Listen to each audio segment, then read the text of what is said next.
Welcome back to the Fuck Around and Find Out podcast, Perimenopause Edition, the podcast where we say the quiet part out loud about hormones and all the misleading shit women are being fed online. Today, I want to talk about something I saw on TikTok that made me stop mid-scroll and say, what the actual fuck? So let's get into it. So I came across this influencer. She has over 300,000 followers and she's casually telling women to take DIM to help with water retention and bloat. Like, what? No, just pop some DIM if you're feeling puffy, babe. And that's the solution. Let me be explicitly clear. DIM is not a harmless little diuretic. Okay, if you want a diuretic that's all natural, then go and get some dandelion root. Okay, you can get it in a capsule form or in a tea, and that is truly for expelling excess water. DIM, however, is a powerful compound that literally alters your body and the way that it metabolizes estrogen. And when you take it without the actual need to, it can seriously fuck up your hormonal balance, especially if you are in perimenopause, because when you're in perimenopause, you're already dealing with a lot of hormonal fluctuations, specifically when it comes to low estrogen and low progesterone.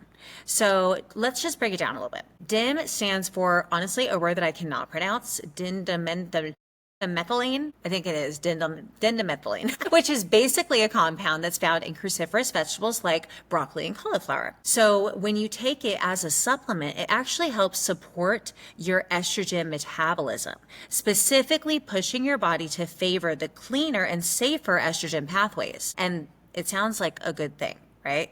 We think estrogen is kind of the root of all evil. It's the thing that makes us emotional. It's the thing that, makes us have crazy periods. But the truth is you still need estrogen. We don't want to get rid of it all. That can start a whole nother shitstorm when it comes to your hormones. Okay.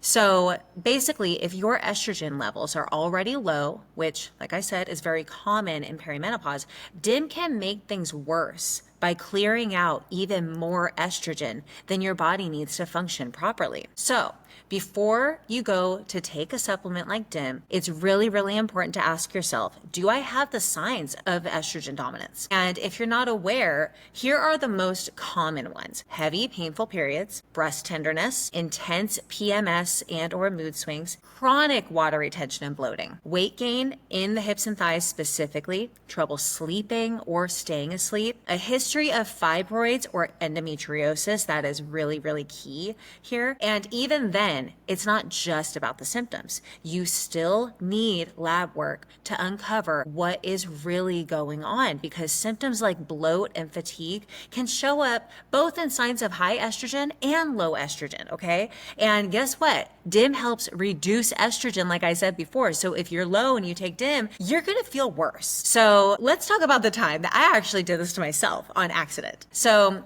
I fucked around and found out the hard way when it comes to DIM. Years ago, I was testing a new formula for my supplement company, PBN Supps, and I was formulating a supplement called Balance. And Balance is essentially what you need to balance your hormones if you are experiencing excess estrogen. So it was a compound of DIM and a couple of other all natural ingredients, but basically the manufacturer fucked up.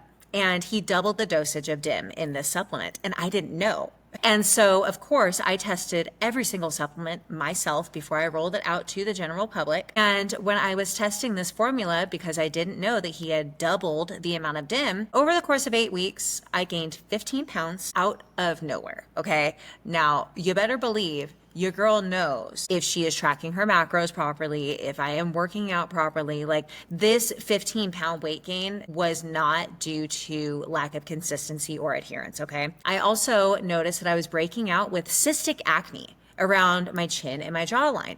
That is an indicating factor of hormonal acne. Those are the areas that you would get hormonal acne. My mood was crazy. It honestly felt like I was PMSing all the time. It was very much similar to back in the day when I would be on the birth control pill. Like, I just felt like I had no control over my emotions. I felt disconnected from my body. And the worst part is I didn't realize it was the DIM until I actually stopped taking it for a little bit. That's how I figured out that, oh, I think they fucked up the dosage.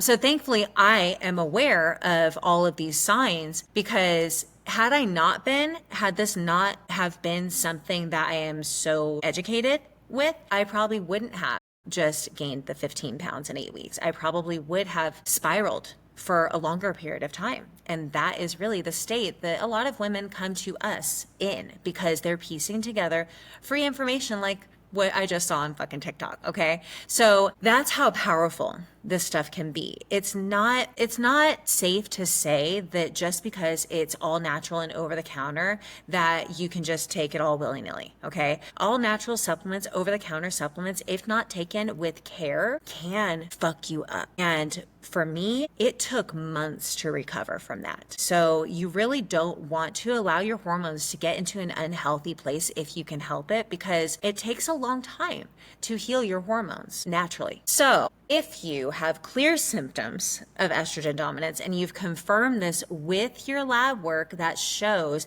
high estrogen or poor estrogen detox, okay? It's not just the level of estrogen that you have, okay? Because going back to what I said before, DIM helps with the clean estrogen metabolization. So if you're on birth control, for example, birth control increases your estrogen levels, but it's synthetic estrogen. So if you take DIM when you're on birth control, it's going to detox that synthetic estrogen first before it touches your clean estrogen, because the clean estrogen your body actually needs, right? And if you're in perimenopause, your estrogen is fluctuating daily. Dumping DIM into your system without knowing your actual needs is like throwing a dart blindfolded. Okay. But instead of a dartboard, it's your fucking body. And you only have one of them. So I also highly, highly recommend, actually, I would say this is an absolute requirement, to work with a coach or a licensed practitioner that knows how to interpret your labs and how to course correct based on your labs. Okay. This is a 2-part method. You don't just need someone to tell you what your labs mean. You need someone to also then tell you how to implement the course of action to correct your lab findings. Next time you see someone on TikTok recommending a supplement for water retention or bloat or PMS, take a moment and ask yourself, do I actually know what my hormones are doing? Have I taken the steps to address my symptoms, get the lab work done? Is this supplement right for me, or am I just hoping for a quick solution? Because the truth is, you don't need to guess. There are tools out there to help you with this, and there are coaches and practitioners here to help you with this too. So if you're in this state of, I've already tried all of this shit, I've already gone to my doctor, I'm not getting anywhere, and you want to finally get to the bottom of what's going on so you can fix it and take control of your life and your body again, then go ahead and DM me the word peri, short for perimenopause, on Instagram at @sab_tastic, and I'll send you our free hormone assessment. Okay. This is where we determine what your symptoms are showing and what category your hormonal imbalance falls under based on your symptoms. From there, we can have a quick discovery call to see, what exactly has been going on, dig a little deeper to figure out where the root cause is. And that's when we are able to determine what kind of lab work you need. Everything starts with, what are your symptoms? Then we can determine what labs do you need. Then we can determine the course of action that you need to take to heal. Okay.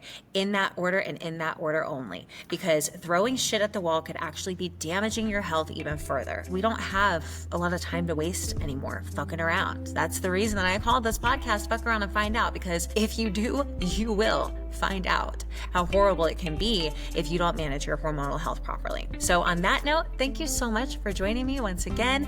I love you, and I will see you next time.